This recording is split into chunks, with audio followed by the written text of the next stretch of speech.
여러분 안녕하세요. 반갑습니다. 이은하 교수의 문학TV입니다. 2주년 동화집 마음의 꽃다발을 함께 읽고 있습니다. 오늘 들려드릴 동화는 할아버지 국군입니다.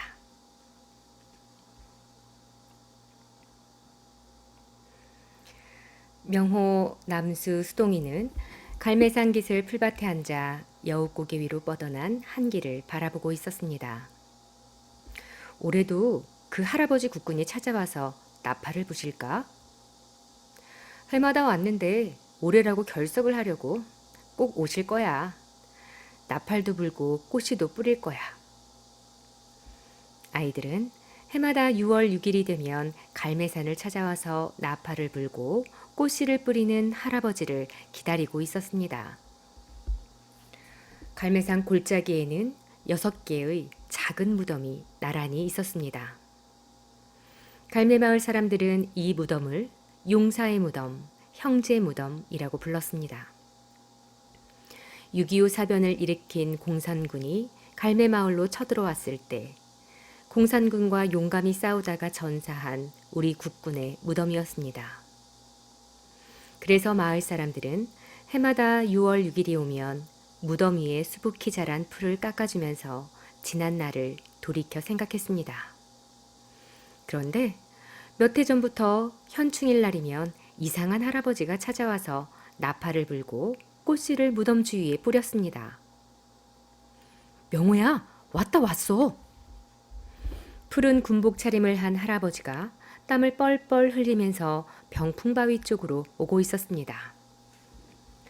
할아버지, 국군 할아버지!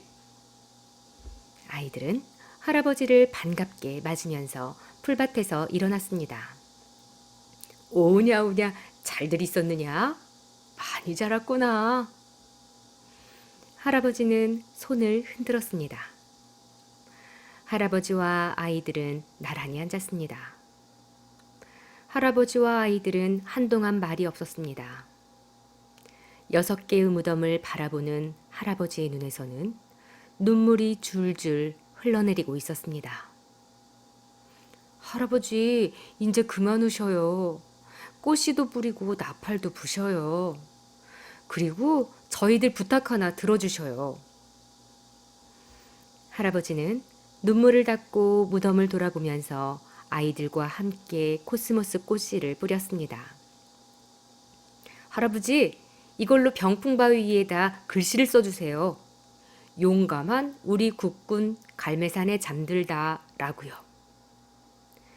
할아버지는 아이들이 준 하얀 페인트를 커다란 붓에 찍어서 병풍바위 위에다 하얀 글씨를 썼습니다.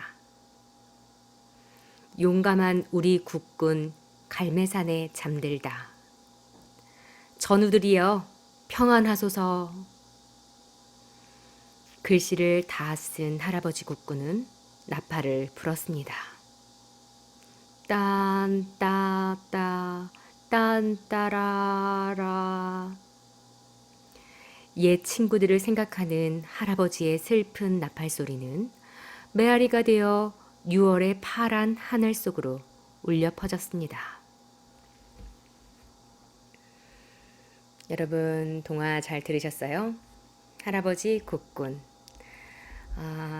청년 시절에 군복을 입고 전쟁에서 싸웠던 청년이 나이가 들어서 머리가 하얀 할아버지가 되었는데도 군복을 입고 친구들의 무덤으로 오는 이 발걸음, 그리고 나팔을 불고 꽃씨를 뿌리고 무덤을 다듬는 할아버지의 손길에서 어떤 것들이 느껴지나요?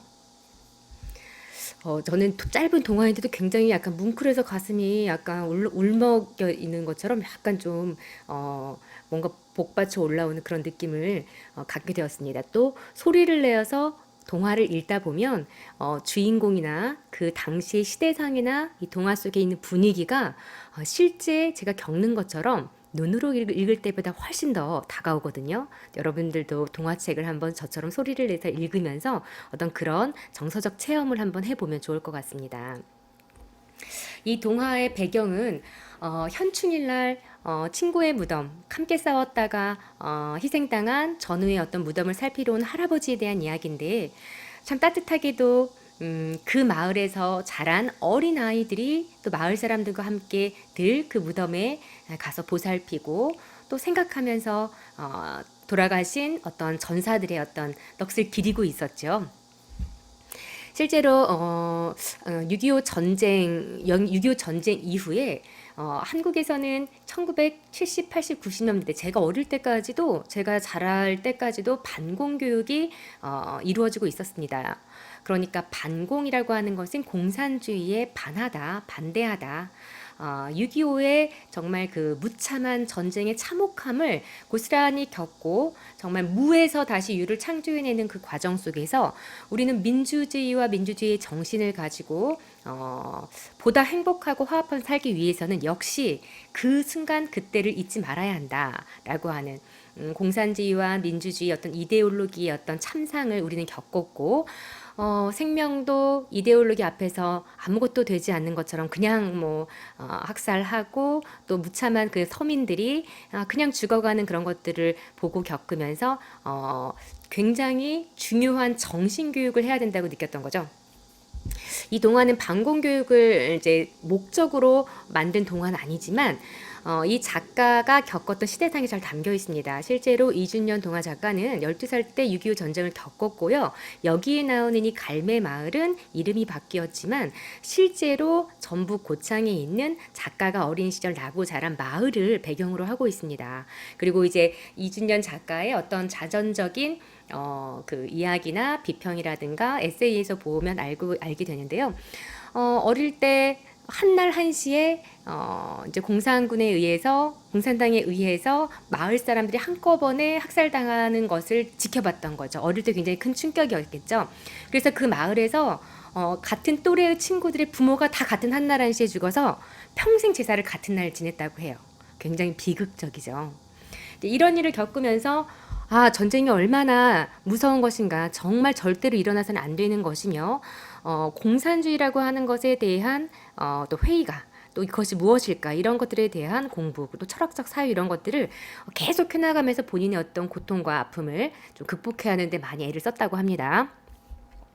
이제 이 동화에서는 전쟁이라고 하는 것은 사실은 지금도 세계 곳곳에서 일어나고 있고 또 이데올로기의 전쟁이 아니어도 경제적으로도 종교적으로도 또 우리 지금 재앙과도 전쟁과 같은 어떤 상황 속에 놓여 있어요.